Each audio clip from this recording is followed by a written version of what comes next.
السلام عليكم ورحمة الله وبركاته. كان آخر مباريات في الدوري الإنجليزي، آخر 3 ماتشات ما اتكلمتش عنهم اتلعبوا. كان ماتش كريستال بالاس وبرينتفورد، بعد كده ماتش السيتي وتشيلسي، وفي الختام كان ماتش توتنهام وليستر سيتي. دول ال3 ماتشات اللي كانوا متبقي لنا. ده أول أسبوع كان أسبوع اللي ما فيهوش توقعات. هو تعثر الفرقة الكبيرة الوحيد كان هو توتنهام بالتعادل مع ليستر سيتي. غير كده مفيش اي مفاجآت، مفيش فرقه كبيره خسرت غير تشيلسي برضو لما خسر مانشستر سيتي بس.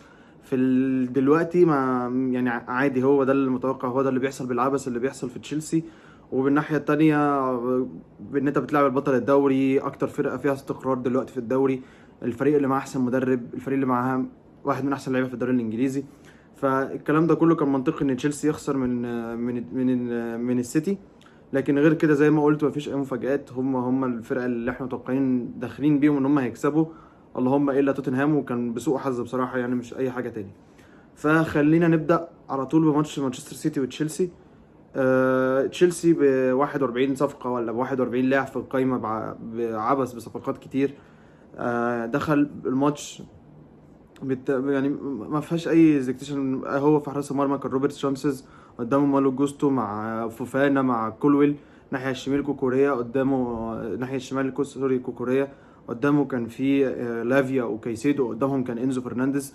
على الاطراف كان عندك نكونكو وبالمر، وفي المهاجم كان نيكولاس جاكسون. الناحية التانية السيتي في اللعيبة كتيرة قوي لسه ما جهزتش، لعيبة كتيرة قوي لسه ما سخنتش معاه في اجواء المباراة. طبعا على رأسهم كان هو فيل فودن وكايل ووكر، دول الاثنين اللي وصلوا للنهائي مع جون ستونز وكده. فسيتي كان عنده غيابات بسبب اللعيبه بتاعته، كملت لاخر فترات. وطبعا رودري لسه ما كانش معاهم على الدكه حتى، يعني على الاقل لعيبه انجلترا كانوا موجودين معاه على الدكه، لكن رودري ما كانش موجود معاه خالص. فكان بيلعب بحراس المرمى بإيدرسون، قدامهم كان بيلعب ريكو لويز، لعيب ممتاز جدا ريكو لويز. قدامه الثنائي كان اكانجي وروبن دياش، وناحيه الشمال جافارديول. قدامهم كان كوفازيتش مع برناردو سيلفا مع دي بروين وسافيو وهالاند ودوكو. فانزو ماريسكا اول مباراه ليه للاسف ان هي وحظه سيء ان هي كانت قدام السيتي. المدرب كويس جدا، قدر ان هو يخلق فرص. انا شفت ان هو عمل فرص على مانشستر سيتي على فكره، بس انا مش عارف ده نابع من ان هو مدرب، ان هو كان محضر كويس وان فرقته كويسه، واحنا هنشوف تشيلسي مختلف مع انزو ماريسكا، ولا عشان خاطر في غيابات كتيره في السيتي، وكان في لعيبه كتيره مش في حالتها البدنيه ولعيبه كتيره مش مركزه. فهو ده اللي يعني مش مخليني متاكد. انا محتاج اتفرج ماتش كمان اشوف ان لا، هو لو فعلا لو خلقوا نفس الفرص، فهنفهم ان انزو ماريسكا ده مدرب كويس، هو محتاج وقت بس وماتشات تخدمه عشان يظهر اكتر مع تشيلسي. لكن مش ان احنا نقول ان هو كان سوء اداء السيتي فهم عملوا فرصه والكلام ده كله. لكن زي ما قلت، هو انت تحس ان هو سبحان الله تيبيكال من جوارديولا، اقرا وتحسهم هما الاثنين شبه بعض، يعني بتحس ان هما توأم، مع ان جوارديولا ملامحه اكبر شويه. لكن انزو ماريسكا هو اللي اهل ليستر سيتي السنه اللي فاتت توصلهم، هو اللي كسب بيهم الشامبيونشيب، ومدرب هجومي يعني يعتبر زي جوارديولا. حتى هو لو يعني الناس اللي طلعت تنتقد دفاع، هو انزو ماريسكا طلع قال بعد الماتشات الوديه، قال انا شايف ان لعيبتي لسه مش متاقلمه على فكرتي في الدفاع، لعيبتي محتاجه وقت عقبال ما تفهم اسلوبي في الدفاع اكتر. فالناس ما تتوقعش ان تشيلسي يبقى واقف على رجله في الاول في الدفاع باسلوب الضغط بالكلام ده كله اللي هم يعتمدوه، ان هو عكس تماما بوتشيتشينو. هو مهاجم بيحب الكرة تبقى في رجله اكتر، بيحب ان هو يستحوذ، بيحب ان هو يخلق فرص هجوميه، بيحب الهجوم اكتر من الدفاع. زي ما طلع السنه اللي قبل فاتت، السنه اللي السيتي حقق فيها التريبل، كان هو المدرب المساعد بتاعه، فهو شارب من افكار جوارديولا كتير. فزي ما قلت، هو بصراحه كان تشيلسي عملت مباراه كويسه. الشوط الاول كانوا طالعين 1-0 بجون، يعني كان ممكن يتفادوه بس دخل. والشوط الثاني والجون الثاني بتاع تشيلسي مجهود فردي من كوفازيتش، هو اخد كره اتلعبت غلط، طوليه غلط، قطعها كوفازيتش، قطع بيها مسافه، شاطها في الضيقه فدخلت جون. فمجهود فردي مع غلطه ادوا للنتيجه تخلص 2-0. لكن ما فيش خطا فادح من تشيلسي مثلا، على عكس الماتشات الوديه. لا، الفريق كان واقف على رجله اكتر يعني. مثلا لعيب زي فوفانا ده لو كمل مع تشيلسي بعيدا عن الاصابات، هو فوفانا لعيب كبير ومدافع كبير جدا جدا جدا من ايام ما كان مع ليستر سيتي، ما احنا كنا شايفينه وعارفينه. فلو كمل من غير الاصابه، ان هو كان جاله رباط، بعد كده جاله اصابه تاني في الركبه، فبعدته كتير قوي عن الملاعب. فلو هو كمل وكان في صحته وكان كويس، فانت هتشوف مدافع كويس جدا جدا جدا مع تشيلسي. ما عنديش خلاف على جودته، ما عنديش خلاف على وعيه الدفاعي ووعيه التكتيكي. يعني مثلا في منتخب فرنسا لو صليبه لعب جنبه فوفانا هتشوف ثنائيه دفاع كويسه جدا، بس ما علينا مش موضوعنا دلوقتي. انا بتكلم عن فوفانا لما لعب الماتش اللي فات كان قادر ان هو يقطع الكوره كذا مره من هالاند، كان قادر ان هو في اوقات يحجم هالاند، وان كان هالاند فلت منه هو وكله في لقطه الجون بتاع ايرلينج هالاند. بس كاوفرول هو لو مدافع كمل فهيبقى مفيد جدا لتشيلسي. على الناحيه الثانيه برضو رجع لك لعيب تاني من اضافه، لعيب تاني من الاصابه اسف، فده يعتبر اضافه جديده لتشيلسي وهو روميو لافيا. لافيا عمل مباراه اول امبارح مع السيتي ومع تشيلسي سوري ضد السيتي جامد جدا، وفيديوهاتي موجوده من اول سنه اتكلمت فيها عن الدوري الانجليزي، كان ساعتها لافيا مع ساوثهامبتون، وقد ايه اللعيب ده كان كويس جدا مع ساوثهامبتون، وقد ايه اللعيب ده باين قوي الجوده بتاعته، باين قوي ان هو لعيب تقيل جدا في نص الملعب، لعيب صغير دلوقتي وصل عند يعني ما اظنش ان هو لسه تم ال 20 سنه، فلعيب ممتاز جدا. رجوعه من الاصابه ان السنه اللي فاتت يعتبر ما لعبش غير ماتشين مع تشيلسي، فرجوعه من الاصابه اضافه كبيره جدا جدا جدا لتشيلسي، وثنائيته مع كايسيدو هيريحوا اكتر انزو فرنانديز، فانزو هيبقى متقدم في بعض الماتشات، هيبقى غالبا دي التشكيله اللي هيلعب بيها قدام الفرقه الكبيره، هيبقى الثنائي كايسيدو ولافيا وقدامهم هيبقى انزو فرنانديز. ف لافيا رجوعه مهم جدا، عمل مباراه كويسه بصراحه في رايي، وانا مستني اتفرج اكتر على ماتشات لافيا، ان هو لعيب باين قوي الكواليتي بتاعه، باين قوي البوتنشال العالي اللي عنده، وان هو لعيب بروسبكت ان هو يبقى لعيب كبير جدا في مركزه في نص الملعب. فرجوع الاثنين دول فوفانا ولافيا اضافه كبيره جدا لتشيلسي، هيفيدوه اكتر، يعتبروا كصفقات جديده بما ان هم ما لعبوش معاه السنه اللي فاتت ماتشات كتيره. لعيب برضو اللي كان فارق معاهم هو انزو فرنانديز. في الادوار الهجوميه شفناه في الطلوع بالضغط، كان هو بينزل كتير جدا يلعب الباصه بسرعه اللي يطلع لبالمر او على نكونكو، او يلعب الطوليه لجاكسون. انزو هو واخد الادوار الهجوميه، هو متقدم. انزو بيعرف يلعب نمره 8 جنب النمره 6، لكن هو انزو مع الارجنتين كان اكتر، كان تحس ان هو يعني بيبان اكتر لما يبقى هو متقدم شويه، برده مع تشيلسي وهو متقدم اكتر، هو واخد الشاره في غياب جيمس وتشيلويل. فمستني اكتر السيزون ده من انزو بصراحه، مستني اشوفه اكتر في ارض الملعب هيبقى عامل ازاي. انا هختم بس تشيلسي، كول بالمر ما عملش حاجه، ومش هحكم على كول بالمر ان هو لسه راجع من اجازه، ما لعبش ولا ماتش ودي اللي كان في اليورو لاخر يوم، ما استعدش كويس، فطبيعي ان هو دخوله هيبقى مش زي السنه اللي فاتت، ودلوقتي اسامي الفرقه بقت عارفه ان تشيلسي هو ايكوال بكول بالمر، فطبيعي ان الرقابه هتبقى كبيره قوي على كول بالمر. فده اللي احنا هنشوف ايه الجديد اللي هيقدر يقدمه كول بالمر يخليه بقى يظهر ان هو يبقى يحط رجله في مصاف اللعيبه الكبيره زي صلاح، زي هالاند، زي ساكا، زي الناس دي. فانا مش هتكلم عن كول بالمر، نكونكو رجوع من اصابه وان هو تلعب ما كان ملحقش يلعب، وان كنت انا شايف ان انت هتنزل بيدرو نيتو، دخل نكونكو للقلب وطلع جاكسون. انا هختم بس مع نيكولاس جاكسون تاني سنه ليه في البريمير ليج. يعني انا مش انت عايز فرص ايه تاني؟ يعني انت عايز ايه؟ السنه اللي فاتت اخدت فرص كتيره، لاعب حاجه و20 ماتش، ممكن توصل ل 30 ماتش او اكتر كمان في الدوري الانجليزي السنه اللي فاتت، جات لك فرص كتيره وبوتشينو صبر عليك والجمهور صبر عليك ايه الفينش ده؟ المهاجم معروف بالفينش بتاعه، المهاجم هو انا ولا يفرق المهاجم بره المنطقه بيعمل ايه، ولا افادته للفرقه ازاي في الطلوع بالكره والكلام ده كله. المهاجم هو عباره عن انت تجيلك الكره تحطها في المرمى، انت عايز الكره تحطها في المرمى.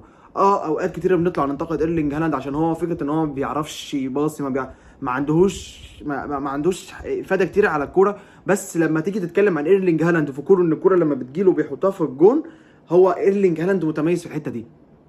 في الفكره دي بيخليها مش عارف تتكلم تنتقد ايرلينج هالاند كتير، ان هو ولا هو مش مطالب منه ان هو يوصل الكره للمهاجم، هو مش مطالب منه ان هو يطلع بالفرقه من الضغط، ولا ان هو ياخد الكره ويعمل، هو مش رونالدو الفينومينا ولا كريستيانو رونالدو ولا حد من اللعيبه دي، هو ايرلينج هالاند.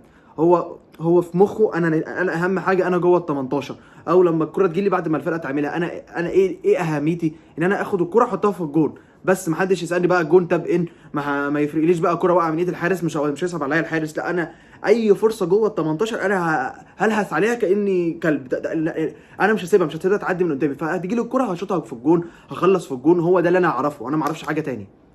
فنيكولاس جاكسون هو يعني بيبان، يعني اوقات كتير تلاقيه عمل وانتو حلو، اوقات كتير بيخرج المهاجم كويس، الوينجر اللي معاك كويس، بيباصي للعيبه اللي جايه له من تحت، بيباصي كويس، لكن انت جوه ال 18 انت ملط، انت ملط. الفينش سيء جدا. وغريبه من تشيلسي ان انت وسط الصفقات دي كلها انت مأجل تماما فكره المهاجم. يا باشا انت محتاج مهاجم، انت ما ولا كنت محتاج حد اللعيبه الشباب اللي انت عمال تجيب فيها دي كلها، ولا انت كنت محتاج لعيب في نص ملعب زياده على اللي عندك، ولا محتاج كاسبري هول ولا الحوار ده كله. انت كنت محتاج مهاجم يخلص لك الفرص بس. في كلام على اوسمان خلاص بيقرب والكلام ده كله، هنشوف رايح لحد فين. وهم خلاص النهارده خلصوا مع اتلتيكو مدريد رسميا في صفقه جواو فيليكس. فخلونا نشوف تشيلسي هيعمل ايه. بس نيكولاس جاكسون الله يكون في عون جمهور تشيلسي بصراحه. من الناحيه الثانيه بيب جوارديولا زي ما قلت غيابات كتيره، اللعيبه اللي كانوا وصلوا النهائي غياب رودري طبعا هيأثر، احسن نمره 6 في العالم دلوقتي. مع غيابات زي ووكر زي وان كان ريكو لويز بصراحه. عايز ابدا الكلام عن ريكو لويز، لعيب عنده 19 سنه 20 سنه، لعيب صغير كواليتي جبار جدا. دفاعيا واقف على رجله، كان قادر يتعامل مع نكونكو لحد ما طلع، ولما نزل له حتى بيدرو نيتو كان قادر يقفل عليه بشكل كبير جدا. في كره اتلعبت بالعرض مش متذكر من مالو جوستو او غالبا مالو جوستو لعب الكره بالعرض، كان بيدرو نيتو جاي من ورا، كان ممكن لو شلنا ريكو لويس كانت الكره دي بنسبه كبيره تبقى في الجون. ريكو لويس طلع شتتها. فتعامل ممتاز بصراحه من ريكو لويس، وواقف على رجله وباين وجوده، مش تحسوش ان لا لعيب داخل صغير مع الفرقه، لا لعيب باين الكواليتي بتاعته ان هو هياخد اكتر، وان انت طالع من تحت ايد جوارديولا فدي بتديك خطوتين ثلاثه قدام يفرقوك عن اي لاعب تاني في المركز ده. فريكو لويز متشوق اشوفه اكتر في الماتشات اللي مش هيقدر يلعب فيها كايل ووكر. فبصراحه لعيب ممتاز جدا جدا جدا. فزي ما قلت هو سيتي تلعب بالمكسب، سيتي اكتر يعني هي الفرقه الجاهزه. هي يعني بيب جوارديولا في المؤتمر الصحفي قال انت عندك شغف لان انت تحقق اللقب الخامس على التوالي. قال له لحد دلوقتي انا لسه ما عنديش شغف، لكن ممكن على اخر شهر في السيزون يجي لي الشغف فاجيب الدوري الخامس، ابقى عندي عايز احقق اللقب الخامس على التوالي فنرجع تاني ونكتسح ونحقق اللقب الخامس. فده المدرب بيقول لك هم باقل الامكانيات خالص. يعني تحس ان السيتي عمل مجهود ان هو يكسب. السيتي كان هادي خالص بالراحه، واحده واحده، احنا مش مستعجلين هنكسب. فدي تحسب لجوارديولا بالمنظومه اللي هو عاملها من ساعه لما جه لحد دلوقتي. فرقه ما عليهاش خلاف بصراحه. باين اي حد انت بتلعب بيه بيبقى باين تاثيره. بلعب بستونز زي اكانجي زي جافارديول زي روبن دياس زي اكي، كلهم زي بعض، تحسش ان انت بتختلف. يعني اكانجي موجود مدافع كويس جدا جبار، تشيل اكانجي وتحس ان السيتي اتاثر. تحط ستونز مدافع كبار، بتشيل ستونز وما تحسش تتاثر. روبن دياز اللي كان اللي هو واحد من احسن مدافعين دلوقتي تشيله عادي. عندي هلعب بستونز واكانجي، جي لي ماتشات هلعب بجافارديول واكانجي، بجافارديول واكي، بستونز واكي. فتنوع لاي حد في الملعب. ادرسون زي اورتيجا، لما بتشيل ادرسون ما بتحسش ان السيتي قال، لا بالعكس هو السيتي. رودري غايب هلعب بكوفازيتش عادي جدا ولا هيفرق لي. بتاثر بس مش التاثير اللي الناس متخيلاه. فتاثير جبار، فرقه جباره مانشستر سيتي، فرقه صعبه. لو ارسنال ما عرفش يجيب مهاجم فما فيش فرقه في الدوري الانجليزي هتقدر تكمبيت مع السيتي. ده في رايي. هي يا اما ارتيتا يعمل اعجاز فيخلي كاي هافرتز يبقى كلينيكال اكتر عن المرمى، فده نشوف ان بقى ارسنال هي اكتر فرقه جاهزه تنافس مع السيتي دلوقتي.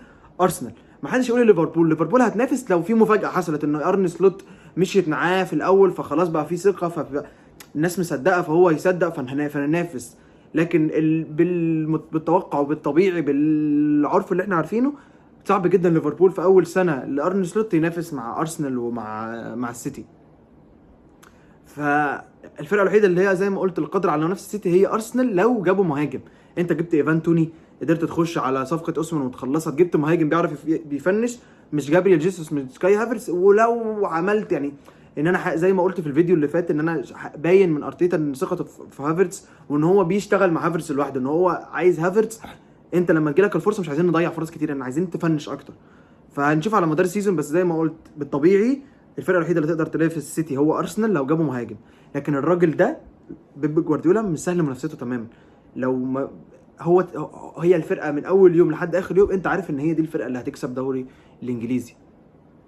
ففرقه جباره بصراحه تحسب لجوارديولا. انت يعني على قد ما تشيلسي عمل فرص وخطوره، لكن تعتبر اغلبها غلطات من فرقتك، يا اما يعني بتحس ان يا اما بتحس ان هو تقول ده غلط في كذا، او ما تحسش ان تقول ان جوارديولا ما كانش فاهمه. هو جوارديولا هو مفهمه ومعرفه، كنت تحس ان هو رسم الماتش وهو بينزل يعرف لعيبته.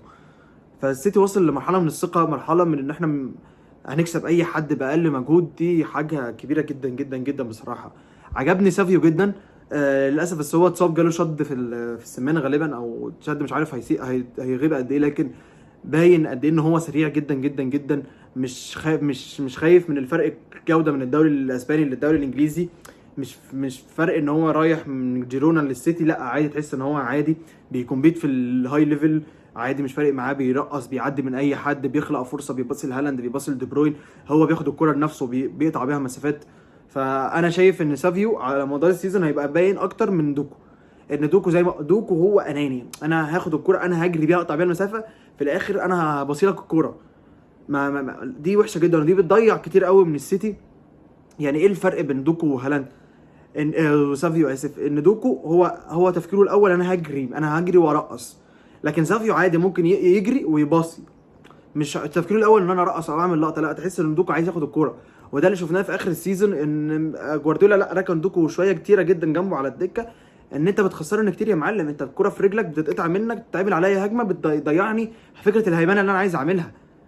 يعني سيتي قبل ما يجي دوكو كنت تتخيل ان سيتي تعادل مع فرقه 4-4؟ لا، لكن فكره ان وجود دوكو بماتش تشيلسي اللي فات في الستانفورد بريدج بتاع السنه اللي فاتت خلص 4-4، ان دوكو كان بياخد الكوره كتير، بيحافظ بيها كتير، فبتتقطع، فبتخلق عليا هجمات مرتده، وانا لو انا لما بهاجم بطلع الفرقه كلها لقدام، فبتخلق عليا هجمات مرتده. فانا مش ده اللي انا عايزه، انا بنازل، انا الفرقه اللي قدامي مهيمنه عليها. فده الفرق بين دوكو وسافيو لا باين ثقته في نفسه، مستنيه على مدار السيزون هيبقى قدم شغل كبير. انا متاكد ان سافيو هي واحد من احسن اللعيبه اللي في السيتي ان شاء الله السيزون ده لو اخد فرصه. انا هختم السيتي مع هالاند. هالاند في المؤتمر الصحفي اللي بعد الماتش فهمك العقليه دي، ده واحد مش جوان وخلاص، لا باين ان هو فاهم. طلع قال ان هو سالوه اللي انت تحس ان انت فنشت الكوره متاخر واحتفظت الكوره برجلك كتير قبل ما تفنشها وتجيب الجون.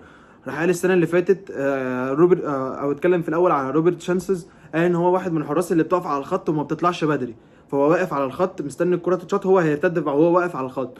فقال السنه اللي فاتت في الستانفورد بريدج كانت جايه له الكوره، انا شطها من بدري، هو كان واقف على الخط، فهو قدر ان هو يشيلها بشكل مميز جدا.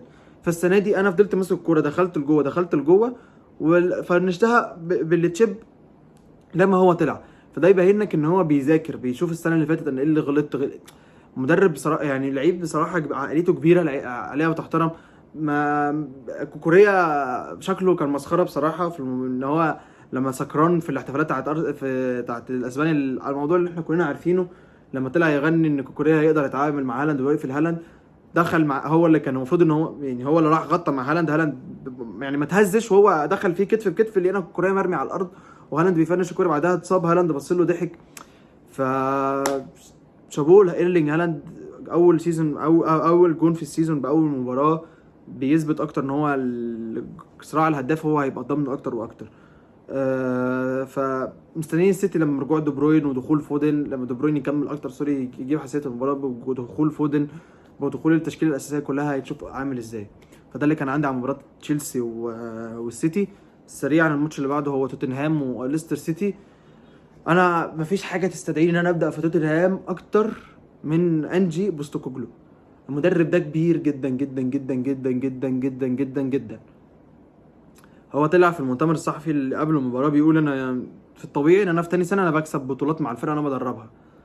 الماتش اللي فات ماتش ليستر سيتي ده سوء حظ تماما تماما تماما من توتنهام، وسوء حظ لانجي بوستوكوغلو ان هم ما قدروش يحققوا المكسب. بصراحه الفريق كان عامل كل حاجه، خلق كل الفرص اللي انت ممكن تتخيلها. الفريق ده بيعمل فرص من كل حته في الملعب.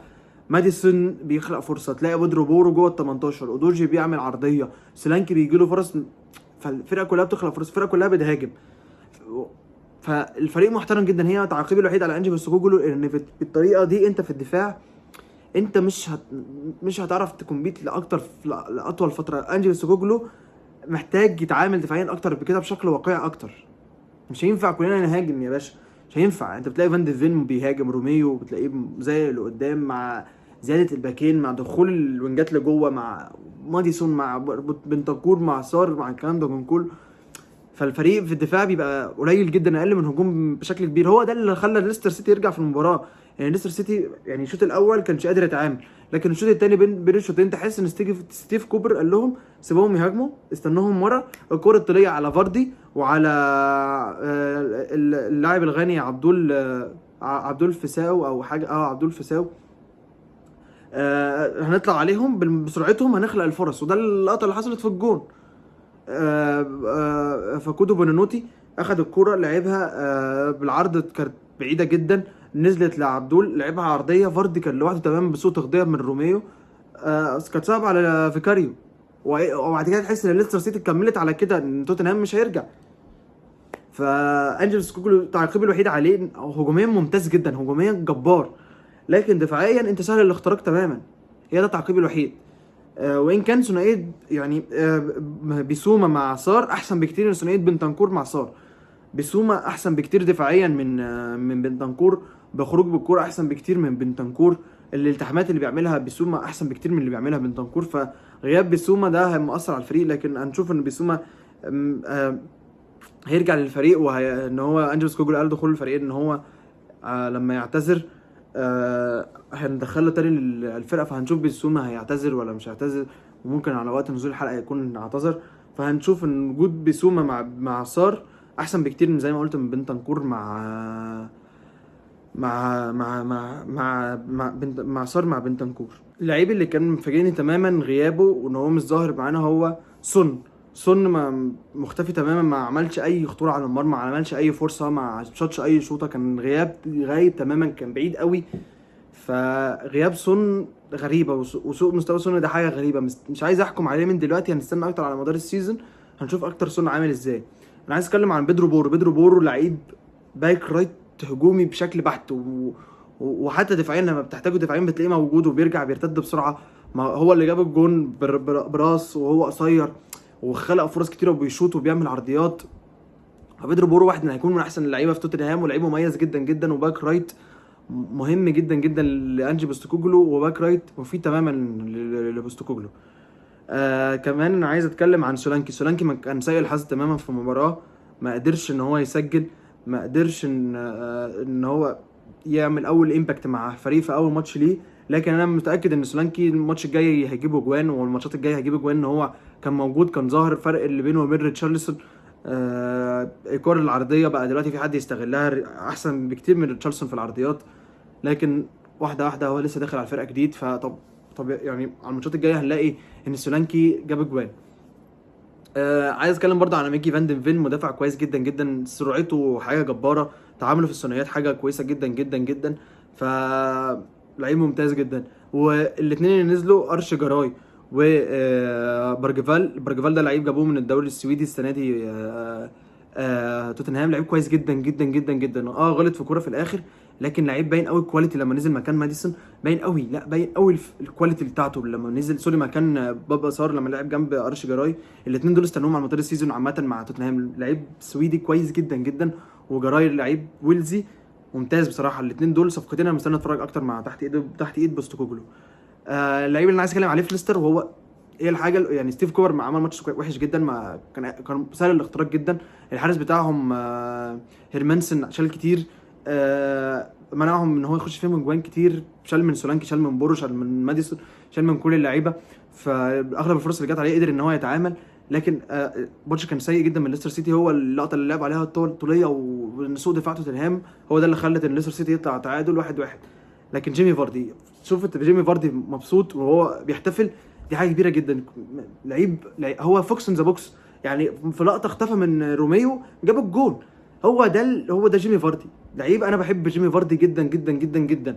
كان نفسي اشوفه في فرقه من التوب 6، بشوفه ان هو بيكمبيت في الهاي ليفل اكتر من كده، لكن للاسف جيمي فاردي خلاص ايامه معدوده في الملاعب. بظن ده هيبقى اخر سيزون ليه. شفناه في الاخر ان هو بيعمل لجمهور توتنهام شاول على علامه البريمير ليج ان هو معاه دوري وهو ما معهمش. فجيمي فاردي انا بحب اشوف جيمي فاردي فرحان، قدر ان هو يعني يجيب جون. فانا بصراحه بحب جيمي فاردي جدا جدا جدا بصراحه.